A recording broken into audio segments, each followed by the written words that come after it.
우리 신사 채널 생긴 이후로 한결같이 같이 해주시고 영상 시청해주시고 같이 리플 따라주셨던 구독자분들 정말로 수고 많으셨습니다.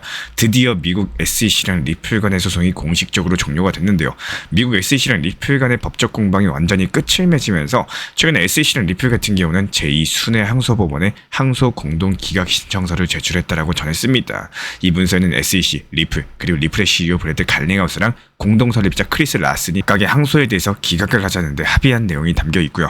이런 것들로 인해 가지고 두 기관은 교차 항소랑 관련된 모든 문제에 대해서 마무리하고 각자의 소송 비용과 수수료를 부담하기로 결정까지도 완료했습니다. 오랜 기간 기다려주신 우리 구독자분들 다시 한번 축하드리고 싶고요. 이런 소식 전해드리는 우리 신사 채널 차원에서도 정말 뿌듯한 순간이 아닐까 싶습니다. 지난 리플과 SEC 간의 소송 자체가 3년 정도 이어졌었습니다. 주된 쟁점은 리플의 XRP가 증권으로 분류될 수 있냐 이런 문제였었죠. 이 소송이 종결이 되면서 XRP는 증권이 아니라는 점이 더욱더 명확해진 거고 결국에 XRP를 포함한 다양한 암호화폐의 규제 환경에 중요한 영향을 미칠 수가 있겠습니다.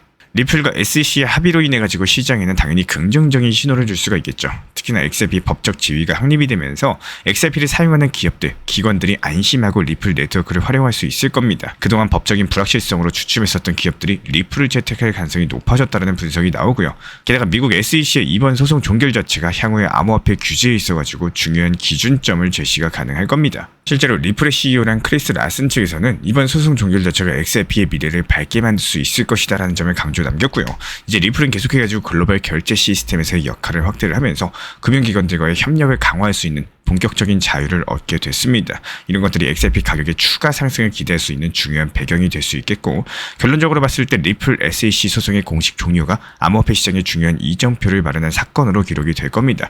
XRP는 이제 더 이상 법적인 위험에서 자유로워졌고요. 향후의 시장에서 더욱더 안정적으로 자리 잡을 수 있게 된 겁니다. 실제로 우리 신사 채널 실시간 리플 커뮤니티 통해서 이번에 미리 정해둔 목표 타점을 4,550원 라인에서 목표가 수익 실현할 수가 있었고 여기에서의 핵심 포인트는 미리 사전에 예상 목표가를 걸어뒀었기 때문에 잠을 주무시는 분들도 잠을 자다가 매도가 되면서 수익 체결되셨죠. 여기서 눌림목 구간에서 다시 한번 분할 매수 타점 드렸고요.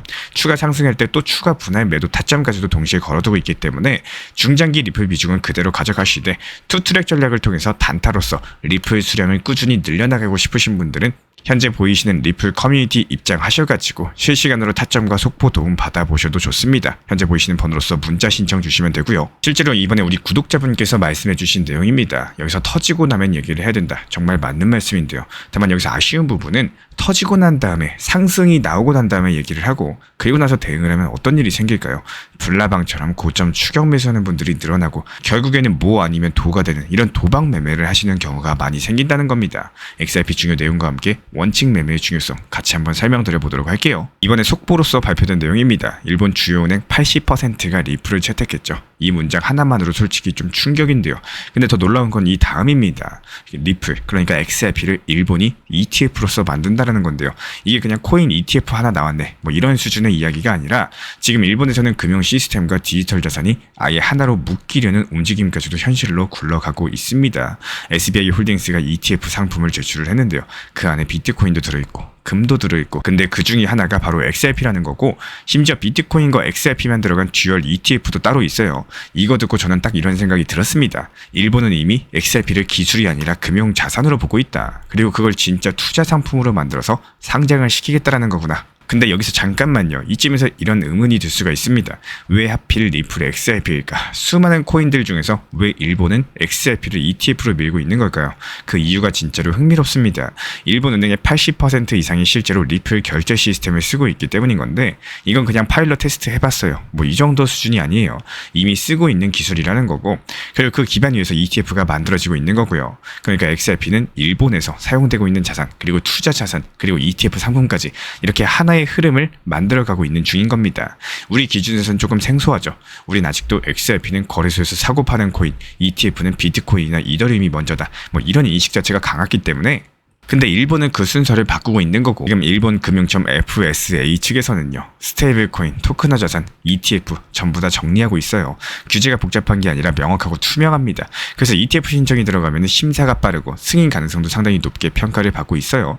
그게 바로 SBI가 움직이고 있는 이유인 거고 일본이라는 시장에서 XRP는 그냥 코인이 아니라 이미 뿌리 내린 결제 시스템이자 금융 인프라에 가까운 겁니다.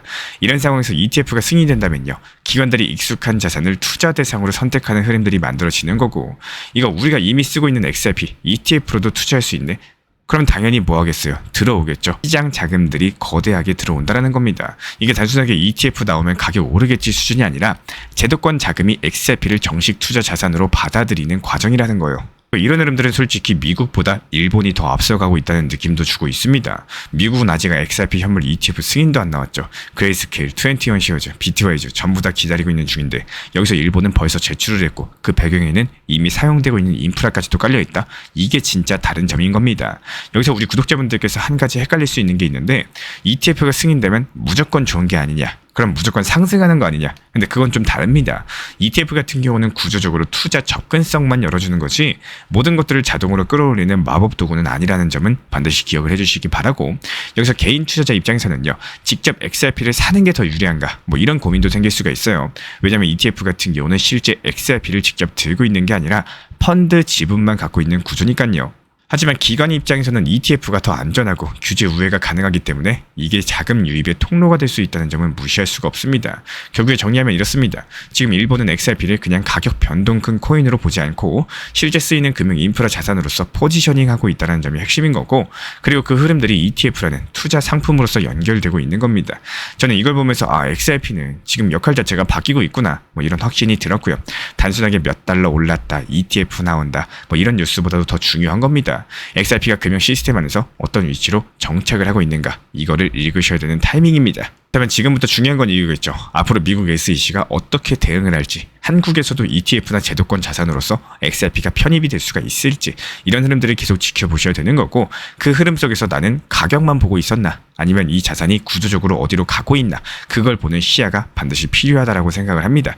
가격은 늘 따라와요. 하지만 그 앞에서 방향을 결정하는 거는 구조라는 거, 일본은 지금 XRP의 방향에 대해서 아주 명확하게 보여주고 있고요. 그렇다면 이제부터 우리가 읽어야 될 거는 숫자가 아니라 구조라는 생각이 듭니다. 특히나 요즘에 XRP 시장에서는 고래들의 움직임 자체가 유독 눈에 띄고 있습니다. 우리가 흔히 고래라고 부르는 이들은 수십억 원대 XRP를 보유한 대형 투자자들이죠. 이들이 자산을 옮기거나 매도에 나설 때 시장 전체가 출렁이곤 합니다.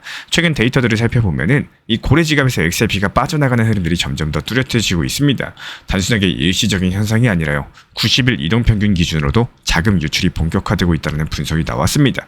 이건 마치 큰 저수지에 물이 서서히 빠져나가고 있는데도 아무도 알아채지 못하다가 수위가 눈에 띄게 낮았을 때, 그때서야 비로소 심각함을 인지하는 것과 비슷한데요. 실제로 여기에 유사한 패턴들은 지난 1월 그리고 2월에도 나타났습니다. 그 당시에도 고래들의 지속적인 매도세가 이어졌었고, 결국에 단기 고점 형성 이후에 가격은 점점 조정 국면에 들어섰습니다.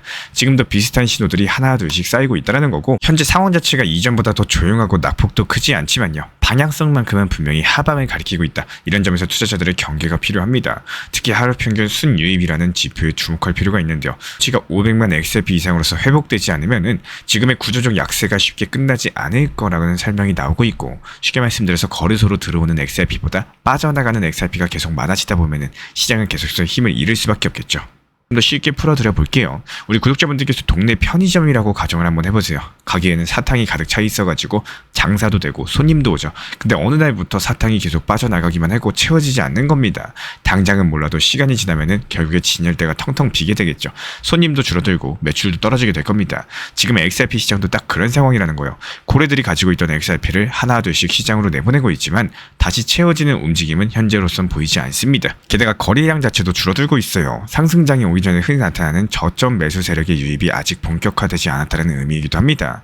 고래들이 조용하게 다시 사모으는 모습이 보여야지만 이제는 바닥이구나, 이런 신호로서 받아들일 수가 있는데 지금은 그런 흐름이 안 보입니다. 오히려 거래소에서 XRP를 계속 보내면서 언제든 매도할 준비를 하고 있는 것 같은 흐름인데요. 이런 상황에서 언제쯤 다시 오를까라는 질문들은 결국에 어떤 조건이 충족되어야 반등할 수 있을까, 이런 질문으로 바꾸셔야 됩니다. 그 조건 중에 하나가 바로 순유입 500만 XRP 이상을 회복을 하는 겁니다. 이번에 소송에서 완전히 종결되면서 현재 XRP 가격 상승 중에 있기 때문에 이 순유입 추이 온체인 지표 뜨는 대로 다시 한번 후속 영상 통해서 말씀드릴 예정이고요. 이 기준선 전체가 회복되지 않으면은 이번 반등도 제한적일 수밖에 없는 거고, 지금처럼 불안정한 흐름은 더 길어질 수가 있다는 겁니다. 여기서 한 가지 더 짚고 넘어가셔야 될 점은 많은 분들께서 오해하시는 부분입니다. 가격이 조금 하락했다고 해서 싸졌으니까 이제 사도 되겠지 뭐 이렇게 생각하는 경우가 많은데요. 지금은 단순하게 가격이 낮아진 게 아니라 구조 자체가 무너지고 있는 과정일 수가 있습니다. 고래 매도, 그리고 거래량 축소, 그리고 실제 사용 수요 정체까지 이 세 가지가 동시에 나타나고 있다면 단기 반등을 기대하기보다는요, 방어적인 자세로서 시장을 바라보는 게 더 현실적인 전략일 수가 있겠습니다. 그렇기 때문에 이 시점에서 필요한 거는 숫자에 기반한 냉정한 시선입니다. 가격이 현재 상승하고 있으니까 좋다, 뭐 내리니까 또 나쁠 거다, 이렇게 단순한 감정들이 아니라 누가 사고 있고 누가 팔고 있는지, 그리고 그 이유는 무엇인지, 이런 데이터들을 통해서 해석하는 능력이 중요하겠죠. 지금처럼 고래들이 분명한 매수세를 보여주지 않고 있다라면은 우리는 성급하게 매수에 나서기보다는 한 걸음 물러나가지고 그들이 다시 들어올 타이밍, 이때를 기다리는 것이 좋다라고 말씀을 드리는 겁니다. 결국에 이 시장은요, 숫자가 먼저 움직이고 또 감정은 나중에 따라오는 이런 구조를 가지고 있습니다. 그래서 우리는 가격보다 흐름을 보셔야 되고 단기 이슈보다는 구조적인 방향성을 읽을 줄 아셔야 돼요. 지금의 XRP는 분명히 전환점에 서 있습니다. 하지만 그 전환이 상승을 향한 건지 아니면 혹은 더 깊은 조정을 향한 건지 우리 고래들의 움직임이 결정을 하게 될 거고요. 그들의 발걸음이 바뀔 때까지 지금은 지켜보는 타이밍이다라는 거 너무 앞서서 뛰어들 필요는 전혀 없습니다. 우리 구독자분께서 해주신 말씀 중에 터지고 나면 얘기한다는 말, 정말로 맞는 말입니다. 근데 저는 이 말이 들릴 때마다 조금 아쉽기도 합니다. 왜냐면 그렇게 터지고 난 다음에 이야기를 하고 오르고 난 다음에 대응을 하게 되면은 그 순간은 이미 고점일 가능성이 크기 때문이에요. 투자 시장은 냉정하죠. 올랐으니까 괜찮아 보이지만 그 순간 매수하는 건 대부분 늦은 타이밍입니다. 예를 들어가지고 설명드려볼까요? 지금 XRP 어떻습니까? 상승하고 있죠. 소송 종료되면서 8%, 10% 상승하면서 4,500원까지 상승을 했습니다. 근데 여기서 고점에서 나중에 추격 매수했을 때 어떨까요? 이미 고점이죠. 근데 그 전에 매수했더라면 지금 상당한 수익을 내고 있겠죠. 이런 것들을 말씀을 드리는 거예요. 그 고점이라는 단어 자체에는 언제 따라붙는 세트가 있습니다. 이게 바로 하락과 조정입니다. 정말로 속상하지만요, 이 하락 조정은 피할 수가 없습니다. 상승이 있으면 무조건 하락이 와요. 그래서 우리는 항상 조용할 때, 사람들이 관심이 없을 때, 시장 분위기가 차갑고 하락이 연속되는 이런 시기에 움직일 줄 아셔야 되는 거고, 그럼에도 불구하고 현실은 정반대입니다. 대부분의 개인분들께서 매수하고 싶은 시점은요, 몇 날 며칠 파란불이 켜져 있는 하락장이 아니라 불이 붙은 듯이 며칠째 연속으로 오르고 있는 그야말로 불장이 거의 끝날 즈음입니다. 근데 아시죠? 산도 정상 찍으면 내려와야 되는 것처럼 상승의 끝자락은 항상 하락이 기다리고 있습니다.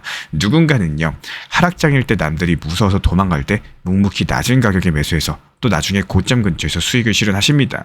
즉 그 구간에서는 매수세보다 매도세가 많아지는 구간이 생기고 이런 흐름들은 자연스럽게 하락으로 이어질 수밖에 없다는 거예요. 그래서 자꾸 이런 말이 나오죠. 내가 사면 떨어지고 팔면 오르더라. 근데 여기에서의 가장 큰 문제는요, 계속 상승하는 걸 보다 보면은 아직 더 오를 것 같은 이런 욕심이 생겨나고 그 욕심이 매도를 망설이게 만들고 결국은 아무것도 못하고 기회를 놓치게 되는 겁니다. 근데 한번 생각을 해보세요.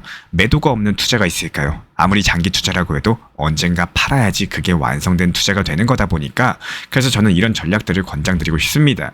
수익이 났을 때 일부 비중이라도 분할로 익절하시면서 내가 가진 수량을 불리고 그걸 기반으로서 다시 중장기 투자의 힘을 만들어가는 방식인 거고, 반드시 이거 하나만큼은 기억해 주셨으면 합니다. 매수만큼이나 중요한 게 매도입니다. 투자는 원칙 싸움이에요. 비중 조절, 분할 매수, 분할 익절, 이 모든 것들을 나만의 습관으로 만들어 두시면은 언제든지 흔들리지 않는 투자가 가능할 거고, 정답은 없겠지만 원칙은 지킬 줄 아셔야 됩니다. 시장에 휘둘리지 않는 힘, 그거는 결국에 준비된 사람만이 가지실 수가 있는 겁니다. 이번에도 리플 4,850원에 매도하면서 눌림목 4,150원 구간에서 다시 매수 완료했습니다. 근데 여기서 중요한 건요, 우리 신사 채널에서는 리플 코인 한 개만 보는 게 아니라는 거예요. 리플은 일정 비중만 유지하시되 사고 팔고 반복하면서 투트랙 전략을 통해 가지고 알트코인들도 같이 병행을 하고 있습니다. 이번에도 도지코인 276원에 잡아가지고 370원에 익절 완료했고요.